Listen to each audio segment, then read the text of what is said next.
Kama kawa tunakuja tena bwana. Sasa tunakuja na picha moja ambayo ni China kwenda mpaka Romania ndani ya Italy. Bwana, kuna binti mmoja anaitwa Shana akiwa na mdogo wake anaitwa Yumi. Unaona bwana, sasa hawa mabinti walikuwa kwenye mazoezi wakiwa wanafundishwa na baba yao kuhusu masuala ya karate, tai chi, taekwondo, unaona, na kila kitu, unaona.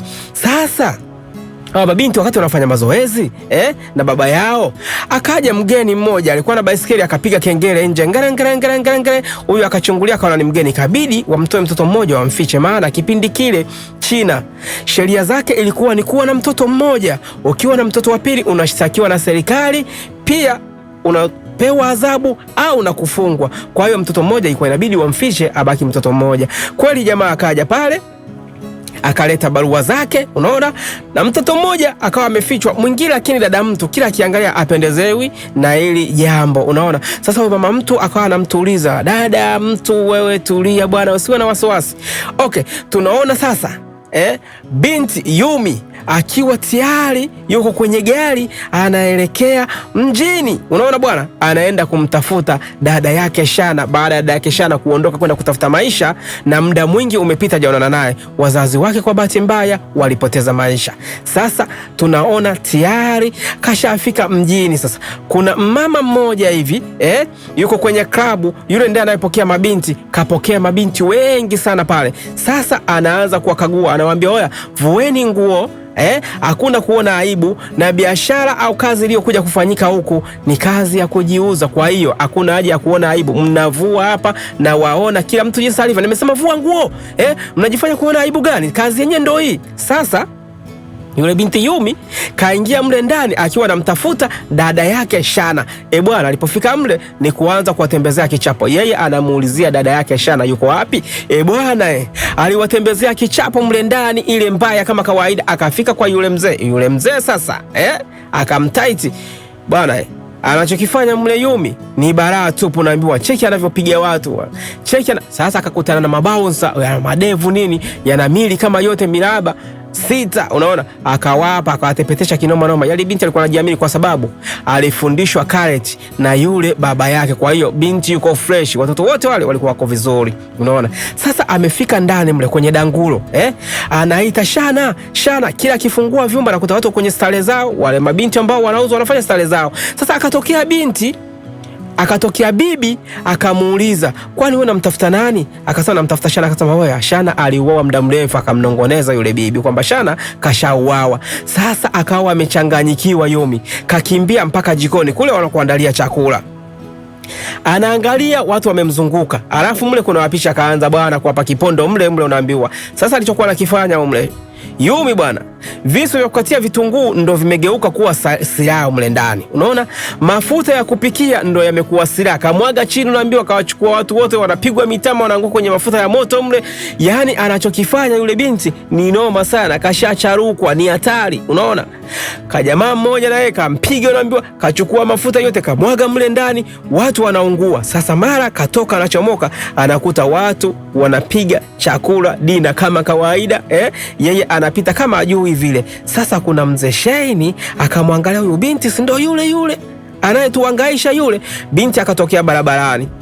Sasa binti yeye shida yake alikuwa anatafuta hoteli moja ya mzee Alfredo, kwa sababu huyu ndiye alikuwa na taarifa kwamba dada yake kapotelea kule. Mzee Sheini naye anaangalia, huyu anamuulizia Shana, si ndio yule tuliyemuua yule? Sasa binti anahangaika, anatafuta ile hoteli ile. Kahangaika mjini, anaangalia mabango na nini. Alafu binti sasa alikuwa hajui Kiitaliano, yeye ni Mchina. Bahati nzuri akaipata ile hoteli, akaingia. Akakaa pale mezani, akuta watu wanaendelea na kinywaji kama kawaida, wengine wanakula nini. Akawa anaangalia na lugha haijui. Kamuona mzee Alfredo pale kwenye picha, akasema hii ndio hoteli nilikuwa naitafuta. Sasa akajaribu kumuulizia mzee akasema mimi hiyo simjui. Huku mama yake Masero alikuwa anabishana na wateja, ikabidi wamuite Masero aje kuzungumza na wateja kwa sababu yeye alikuwa hajui Kiingereza, wale wateja ndio wanajua Kiingereza. Sasa yule binti akafika kumuona Masero, oya, namuulizia huyu mzee, akamwonyesha ile simu, namuulizia mzee anaitwa Alfredo. Masero akasema wewe, mimi sitaki uniulizie bwana, niko busy. Akampa kibano kwanza, alafu akamwambia unanielekeza au nielekeza? Akasema oya, mimi nakuelekeza bwana, samahani bwana. Unaona, akawa amemuumiza Masero. Masero analia, unajua yule mtoto naye mtoto wa kulala, mtoto wa mama, yeye kazi yake ni jikoni tu. Sasa mzee Masero alivyokuwa muuni, yuko mjini kawaida yake mzee Masero yeye ni mzee wa dili nyingi sana.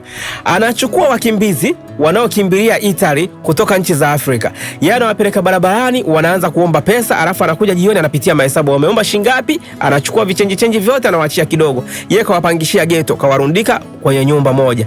Basi baada ya kuchukua mapato, anaingia zake ofisini, anaangalia amepata bei gani. Yani mzee ni madili mengi. Sasa akaingia Masero akasema, oya, kuna mtoto wa Kichina anakutafuta na amekuja amenipiga, ameniumiza sana. Baada ya kumuuliza kwa nini ananipiga, akasema nakutafuta wewe. Sasa Masero akasema, yani wewe vipi wewe? Mzee bwana akatoka akawaambia wale walinzi, sikiliza, nyie mkimpata yule mwanamke yule mpe kichapo, mtandike, kwa sababu inaonekana anatafuta baraa. Sasa yule mzee akaamua kwenda kwa mzee Sheni kumpa taarifa, kuna mtu Mchina, huyo mwanamke ananisumbua sana na wewe ndo Mchina, kwa hiyo wale ni ndugu zako, utakuwa unamjua huyo mwanamke, kwa nini anakuja anisumbua, analeta vurugu kwenye hoteli yangu, kamfanyia matatizo mwanangu Masero, unaona, pale ofisini kwangu hotelini. Sasa bwana, huyu mzee akileta shida tena siku nyingine mimi nitakuharibia kinoma noma. Anamtisha sasa. Huyu mzee Sheni kusikia hivyo akachukua CD yake pale akaanza kuimba hip hop pale ndani. Mzee naye muuni, yani wote wale ni wauni. Sasa Masero akawa anarudi nyumbani. Kurudi nyumbani pale anasikia kuna mziki, kuna kelele nyingi sana pale. Akafungua akachungulia mle ndani, nini kinaendelea? Mbona nasikia kuna vurugu mle? Anaangalia vile, kufungua mlango taratibu, anamuona mamake mle ndani, anavuruga vitu. Masero akashangaa, kwani vipi? Mama yake akawa analalamika baba yake Masero ambao ndo mume wake hajamuona muda mrefu sasa. Kapotea, na inasemekana kapotea na binti wa Kichina. Kwa hiyo yule mama analia sana. Unaona, kaweka mziki sauti ya juu analia mama yake Masero. Masero akasema, mama, utalia mpaka lini? Huyu ni mtu mzima, ngoja aende kula afanye stali zake atarudi. Mama anasema, hivi wewe yule mama anaikuwa anaitwa Zefania. Akasema, hivi wewe unaona ni hali ya kawaida yani mume wangu kupotea sasa hivi wiki 2 simuoni, sijui yuko wapi kweli?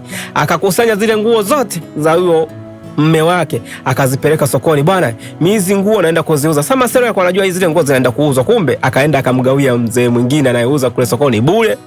Sasa huyu bi mkubwa tushafika pale hotelini, wamesharudi, yuko na mzee Alfredo. Mzee Alfredo yeye muuni kweli, yani anakuja anaanza kumtongoza. Kumbuka yule mwanamke ni rafiki yake sana, yule mzee babake Masero ni rafiki yake sana. Anaanza kumtongoza Zefania bwana. Unaona? Zefania anasema, wewe mbona sikuelewi? Akasema, usijali bwana wewe, si unajua. Sasa wakati anamtongoza, kumbe Masero yeye yuko anachungulia, mara akaingilia kati akaharibu story. Huyu mzee akaona kama Masero mbona kama mchawi hivi bwana, ananiharibia huyu. Akamvuta, oya Masero njoo. Sikiliza mimi hapa nilikuwa naongea na mama yako, tuna discuss kuhusu baba yako kupotea. Unaona? Baba yako kapotea na mwanamke wa Kichina. Kamwacha mama yako peke yake. Sasa hapa tuna discuss nampataje? Na nilimwambia baba yako aachane na hizi tabia bwana. Unaona? Mtoto wa Kichina kapotea naye, mama yako huko analalamika. Sasa wakati anaongea vile bwana, Yumi kashaingia pale hotelini. Wale mabouncer walipopewa taarifa, wakamuona yule Yumi, wakaamua kumfuata. Yumi kweli kaweka mtego makusudi. Anaelekea kule kichochoroni, mara akaelekea kwenye godown. Kumbe anawavuta makusudi wale mabouncer aweze kuwafanyia kweli. Akaanza kuwapa kichapo. Mara ndefu anageuka nyuma nakuta mwenzake tayari kashapewa kichapo. Na yule mwingine naye kaja vile kapewa kichapo. Yani alikuwa anajiweza, anapiga, anakata, anafunua, anavunja miguu. Yani Yumi alikuwa ni noma. Yani kaiva kwa sababu baba yake alimfundisha mapema. Sasa na huyu tena anakuja anamwangalia, anapewa tena naye double kick, unaambia flying kick sio double kick. Sasa bouncer akaanza kumkamata Yumi, anamtight. Yumi kamtupilia kule, unaambiwa bwana. Yumi akawa anayumba pale kama kazidiwa, lakini wapi, yule bwana anaweza. Wale mabouncer wakawa wamezidiwa, wakaamua kumpigia simu mzee Alfredo, bwana sisi huku tushapigwa, tuko hoi bwana, huyu binti huyu ni noma sana. Alfredo kufika, nyinyi wawili mabauza mmepigwa na huyu. Sasa mzee Alfredo akaamua kwenda kwa wale watu wake, wale wahamiaji haramu wale ambao wamewapangishia ghetto, wale wanaoenda kuomba mjini, anachukua visenti vyake, akamwambia oya, nimewapeni dili sasa hivi, sio kuombaomba tena, nataka mtafute yule mchina yule, naona mpige, mtandike, na mkishamuua mimi nitawapeni hela nyingi sana. Sasa akawepo Masero anakula chakula, mara akaona mchina kaja, kaumizwa, kachakazwa vibaya mno, sura ieleweka. Akasema nyinyi mnataka nini nyinyi? Yumi akamwambia tunataka gari yako tupeleke, kuna sehemu fulani nataka unipeleke. Kweli Masero kuambishi kwa sababu kashapewa kichapo. Wakapelekwa kule polini kule, unaona, wakaenda na machepe, wakaanza kuchimba. Yumi analazimisha oya, chimbeni hapo, yeye kawasimamia. Wakachimba, wakafukua usiku wanaambiwa bwana, kufukua wanaona kama kuna mwili umefukiwa pale. Kufukua bwana, Yumi anakuta ni dada yake. Shana akuamini kinachoendelea. Alafu Masero naye anakuta ni baba yake mzee mzazi, naye akuamini. Yumi analia kama mtoto kwa sababu amekuja kumtafuta dada yake. Bwana, Yumi akamaindi sana, unaona. Sasa yule mchina yule naye akawa anageukwa na Masero. Mchina naye akaamua akimbie, unaona. Yumi akachukua dada yake akamtoa pale kwenye kaburi, akambeba, akaondoka naye. Masero naye akabaki analia kwikwi kama mtoto mdogo, unaona bwana. Masero kona sasa hapa inakuwaje? Yumi akachukua gari ya Masero akaondoka nayo na mwili wa dada yake, akatokomea huko. Yeye anaita wapi Yumi yule kiatu. Sasa ikabidi Masero ampigie simu, mzee bwana, njoo huku, kuna tatizo fulani. Kuna nini tena? Wewe njoo ujionee huku. Kwa hiyo mzee sasa akaamua kwenda kule makaburini kwenda kuonana nani? Kuonana na Masero. Sasa huku Yumi kachukua mafuta, kamwagia mwili wa dada yake. Si anataka kumfanya nini mwenyewe. Mzee muuni na yeye kafika pale, unaona bwana, anakumbatiana naye baada ya kuona ule mwili baba yake kashaua, baba yake Masero. Na Yumi huku kachukua kiberiti, kaupiga mwili wa dada yake, ina maana anamzika. Wale si wanachoma, akaamua kumchoma pale kumzika. Na yale maua ambayo alikuwa anacheza kipindi cha udogoni akaamua kuyachoma kwenye moto, ina maana biashara imeisha, kashampoteza dada yake, unaona bwana. Sasa kuna huyu mzee muuni na yeye wakawa anashirikiana kuzika. Akamwambia bwana, hii unabidi tumzike hapa, tusimpeleke sehemu yoyote, maana mambo yatakuwa mengi. Wakawa pale wanadiskasi, analaumu kwamba huyu mzee bwana, mimi nilimwambia. Ikabidi watoke pale waende zao wapi? Tauni, mjini. Mzee akachukua funguo, anajua rafiki yake alikokuwa anaweka funguo, akampeleka kwenye chumba alichokuwa anaishi na yule mchina. Baba yake Masero alikuwa anaishi hapo, amempangishia hapo mchina. Akamwambia mimi baba yako mimi nilimwambia, lakini akawa mbishi. Unaona sasa yaliyomkuta, amekuja kutokewa na mazito. Sasa Masero yeye akaingia ndani mle kwanza kukagua. Kweli akaona picha ya Shana na Yumi wamepiga pamoja. Okay, mzee kama kawaida, mzee Alfredo bwana akawa anamwambia bwana, mimi baba yako lakini nilimwambia, nilimuonya kweli, yeye kunisikia sio kweli. Huyu bwana Masero akachukua kisu, kavaa kisera, anaenda kuvamia kwa mzee Shena. Anajua ndiye aliyehusika na kifo cha baba yake. Kaenda kuvamia bwana kule kwenye klabu ya yule mzee mchina yule Sheni. Kaingia na kisu, naambia watu wanatawanyika, anasema mimi nitaua. Wewe mzee umefanya nini wewe? Umemuua babangu. Bwana kilichomkuta, maana wale wachina wanajiweza kwa ngumi tu. Yani ni noma sana. Huyu bwana akabaki kutukana, nyewe washenzi wapuuzi kabisa nyinyi. Sasa kumbe Yumi yuko pembeni anaona kila kitu kinachoendelea.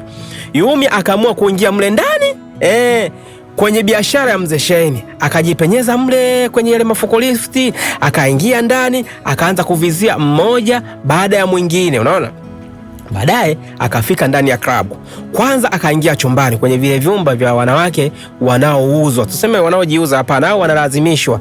Akaanza kujipodoa kama kawaida, unaona, na yeye kama shankupe fulani hivi, dangadanga hivi. Cheki alivyotokelezea yule mtoto wa kike.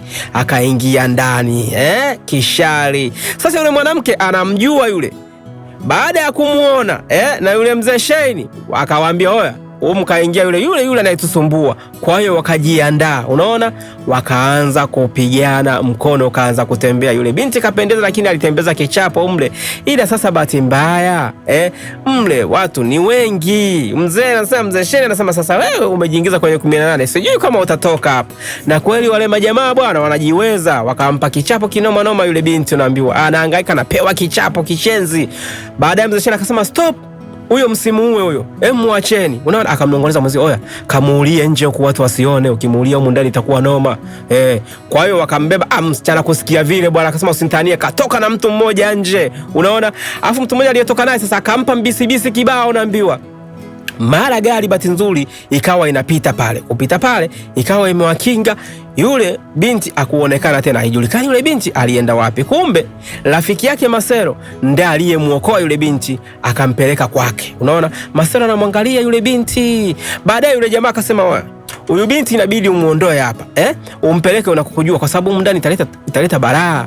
Mimi na mama anaishi hapa na watoto wanaishi hapa, itakuwa shida. Angalia binti anavyotafutwa hapa, anatafuta kila sehemu, mabango kibao njiani huko. Sasa itakuwaje akiendelea kukaa hapa? Mimi nitaniletea matatizo, muondoe. Kweli bwana Masero baada ya kuona vile akaamua yule binti amtoe, amkokotoe taratibu, ampeleke amuondoe pale. Kuondoa nini? Tafrani pale ndani, maana wakimkuta itakuwa ni balaa. Binti yuko hoi tafrani. Akampeleka kule kwenye chumba alichokuwa anaishi dada yake na mzee wake kabla hawajauawa. Kufika pale na picha zao sizipo.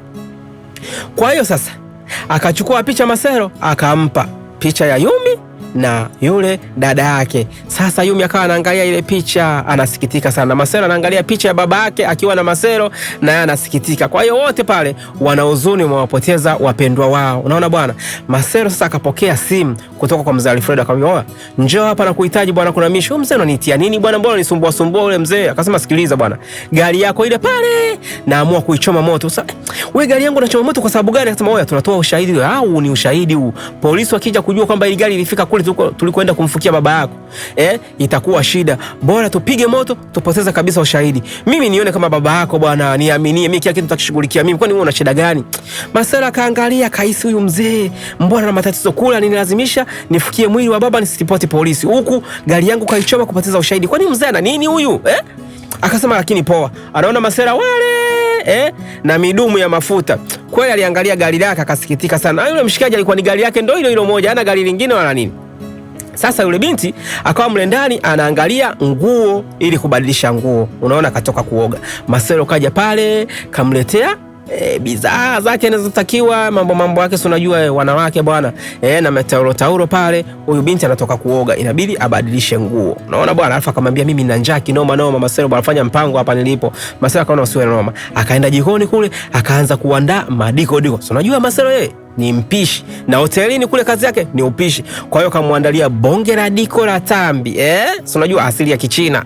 Akamletea yule pale Mchina mambo yale anayotaka. Sasa Mchina yule bwana Yumi jinsi alivyotokelezea, amependeza kinoma noma, bonge la sister du ile mbaya. Yaani ukimwangalia tu akapiga tambi ile kusikiliza ile tesi, anasema yes Masero umetisha, yani bonge la msosi, yani wewe umenikosha. Akamwambia bwana ni tamu kinoma noma. Binti alikuwa na njaa na kula ile kinoma. Akamwambia kweli umeipenda? Akasema mimi nimependa kinoma noma. Yes sana, wewe kula. Kula bwana. Akachukua vijiti akaanza kumlisha. Inavyoonekana kama mama aba hivi yanaanza kuingilia kati. Unaona bwana, binti anaanza kumfiri huyo Masero. Unaona, na Masero ni msela. Sasa binti akaenda chumbani akalala. Kulala Masero naye ikabidi atoke zake, lakini Masero kufika nje kaona usintania huyu binti anaweza akachomoka, alafu baada nauma na anatafutwa. Kwa hiyo akachukua funguo akaroki pale mlangoni akaondoka zake. Sasa binti kweli Masero ilifikia ndio kwa vile binti akataka kutoka kwenda kufanya revenge kule ya dada yake. Sasa kila akiangalia milango yote imefungwa. Huyu bwana vipi huyu? Anabomoa, anaambia bomoa kwenye makabati, tafuta funguo nini wapi. Bahati nzuri kafanikiwa kutoka, lakini chini ni gorofa, wako kwenye gorofa ya juu. Anatokaje sasa? Marcelo baada ya kurudi, binti akamvamia, wewe kwa nini unanifungia humu ndani? Mimi sio mfungwa. Mimi nimekuja kumtafuta dada yangu kafariki. Na kaaje hapa kindezi? Unaona? Alafu mazungumzo anatumia simu. Unaona? Translator hiyo. Kwa sababu huyu ni Muitali anajua Kiitaliano na huyu ni Mchina anajua Kichina. Kwa hiyo anachokifanya ni kutumia simu mazungumzo. Awe akamwambia, "Oya, mimi hapa nimekuja kumtafuta dada yangu, sio kufungiwa ndani." Marcelo akasema, isiwe shida bwana. Twenzetu." Akamchomoa mule ndani bwana, akampeleka. Akasema, unaona wewe umebandikwa kila sehemu unatafuta. Mabango haya hapa. Mimi ndio maana nakukataza usitoke ndani. Sasa huyu akaona bango linga, kumuuliza, "Hili bango linamaanisha nini?" Akasema, huyu ni mtoto wa yule mzee Shane. Anafanya show basi poa. Wapi? Akamuelekeza klabu anaenda kufanya show. Sasa wakachukua kipikipiki chao kile kibatavuzi, wakaanza kutembea town huko, wanaangalia mji. Sasa kwa pale gorofani wanadiscuss, wanapiga story, anamuonyesha bwana klabu ni ile wanakwenda kufanyia show ile mtoto wa mzee Shane. Unaona Sasa wanapiga story, Marcelo anageuka nyuma, amuoni yule mwanamke Yumi kashaondoka.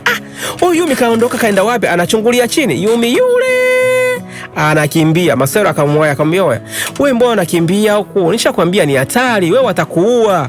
Wanaelekezana kwenye simu hapo, wana translate. Wewe anasema, sikia, nataka kujua kwa nini dada yangu aliuawa. Aliwafanyia nini mpaka wakamuua? Alifanya kosa gani dada yangu? Mimi ndo kitu kilichonileta huko na ndo lazima nijue. Marcelo kusikia hivyo akasema, bwana najua wewe usiki kwa hili yule mwanamke, ila mimi nataka kujua yule anayehusika kwa nini amemuua dada yangu. Na wewe babako kumbuka ameuawa, alafu umekaa hapo umekaa kindezi. Akamkamata, akampiga busu, akampiga kofi, akamweka chini, mara akaanza kumla mabusu pale. Kumbe binti alikuwa shakuwa na mahaba fulani, sasa mahaba yake akitaichi. Wakaondoka na pikipiki pale, wakafika nyumbani pale, wakaanza kupiga sasa. Marcelo kaamua ampe funguo kwa hiari yake, kuanzia sasa hivi yuko huru. Sasa Yumi kashakuwa huru, kaamua aondoke yeye kwenda kufanya revenge zake huko. Marcelo yuko ndani kalala, pale anamuona mama yake, mara na yeye kalala pale kitandani. Wewe mama vipi, mbona unakuja pale kulala kitandani? Kusema wewe, kwani mimi kulala karibu na mwanangu ni vibaya? Baba yako kakimbia na mimi nisilale na wewe bwana hapa kitandani Usio na wasiwasi, ila najua wewe sasa hivi una mchumba na hutaki kuniambia. Marcelo akaona, mama mimi unanizingua bwana. Akatoka zake pale. Sasa yule Yumi bwana kaamua kumfuatilia mzee Shane kule kwenye show, na Shane naye kajiandaa kwenda kuangalia show ya mwanae. Mwanae alikuwa anafanya bonge la show siku hiyo. Unaona mwanae kama kawaida anapiga maiki kinoma noma, oya napiga pande zote kama ni moto na uwasha. Watu mko wapi? Hebu nyanyuja mkono juu. Bwana mimi sijui bwana, ipo hapo bwana. Akawa anaendelea pale kuwarusha watu. Sasa huyu binti naye akaingia ndani, akamwona yule mzee. Alipomuona tu yule binti naye akakimbia. Kwa hiyo show kaikatisha, akuendelea kuangalia na show, akaamua kumkimbia yule binti. Binti akamfuata kule alikokimbilia. Sasa ndo wamekutana uso kwa uso. Bwana zikaanza kupigwa bwana. Piga sana. Yule mzee alikuwa anajifanya mnyamwezi mnyama kinoma, lakini kwa hiyo binti mbona alipandika fresh kwa sababu kule alikuwa na walinzi. Sasa huku alienda peke yake kwenye show, kwa hiyo binti akamtight vizuri. Sasa huyo mzee akaamua kumueleza jinsi ilivyokuwa na alivyomuua dada yake. Unaona? Akasema, dada yako kweli mimi ndo niliyemuua kwa kisu. Unaona? Baada ya kumuona yule mume wake yule baba yake na Marcelo ameshauawa, kwa mimi kabidi nimuue, sikuwa na jinsi. Huyu akaona wao sintanie. Sasa huku Marcelo naye yuko anawaza pale na mama yake, kaweka mziki pale, asikiliza mziki, ana feeling za kumpoteza baba yake. Mama yake akawa anamliwaza. Marcelo kabidi atoke ndani pale, akaamua kwenda zake town, akawa anatembea kwenye sehemu ya mazoezi kule kwa Wachina kule. Unaona? Kwa sababu na yeye yule Yumi hayupo, kaondoka na muda hajamuona. Anafika pale anakutana na Yumi uso kwa uso. Sasa kule Yumi anaanza kunisimulia jinsi ilivyokuwa alivyosimuliwa na yule mzee Shane. Bwana baba yako inavyosemekana alikuwa anataka kuuza nyumba kwa ajili ya kumkomboa dada yangu. Unaona, baada ya kutaka kufanya hivyo, yule mzee Alfredo akawa anakataa. Hakuna kusaini mkataba wa kuuza nyumba kumkomboa dada yako ili aweze kuishi naye yule baba yako. Unaona? Akakataa moja kwa moja. Marcelo, unaona, nani huyu Alfredo baada ya kuona baba yako anang'ang'ana, anasaini kwa lazima, akamtolea bastola bwana. Sasa yule mzee akasema, wewe mimi kunitolea bastola haitowezekana. Yule binti lazima nimuokoe. Akapiga saini pale, na maana akawa ameuza nyumba. Bwana mzee Alfredo akasema usinitalia, akampiga risasi baba yako. Baba yako kwa hiyo aliuawa na mzee Alfredo. Unaona bwana, baba yako akawa ameondoka. Ndio kisa cha baba yako kufariki. Kusikia vile Masera akasema kumbe mzee ndio maana msheza alafu anamtongoza mama yangu, alimuua baba yangu alafu anamtongoza mama yangu. Sasa Yumi akamwambia kuanzia sasa hivi tushirikiane. Tuhakikishe tunalimaliza hili. Lakini mimi yule mzee Shahini nishamaliza mimi tayari. Wewe kazi imebaki kwako. Sasa huyo mzee kama kawaida anamuinda mama yake Masero. Kamuua mume wake alafu anamuinda mama yake makusudi, anamtongoza anataka amchukue.